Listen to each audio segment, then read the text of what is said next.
פצפונת, מה את עושה כאן? באתי לבקר ילד אחד, קוראים לו אנטון. זה אתה, נעים מאוד פצפונת. קצת. עד שהכרתי את פצפונת, בכלל לא ידעתי שיש ילדות כאלה, שלא פוחדות משום דבר. אני דווקא אוהבת את זה. אני אוהבת לרקוד ולשיר ולהציג. ושהבית שלהם כל כך גדול, שעד שהיא מגיעה לחדר שלה אחרי האוכל, היא כבר נהיית שוב רעבה, כי הדרך לחדר שלה כל כך ארוכה.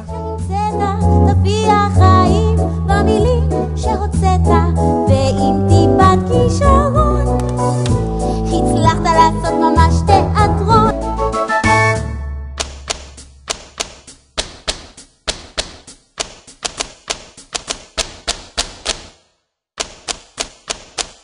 זה פיסקה, הוא כלב לא אמיתי והוא נושך רק אנשים לא אמיתיים.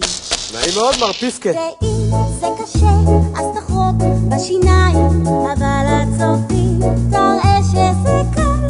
ואם היא עיוורת וגם חרשת, היא איבדה את השמיעה שלה ואנחנו לא מצליחות למצוא אותה. זה קהל, ואם תאמין בסיפור שבדית, ואם תשך, זה החתן של הגברת אנדה.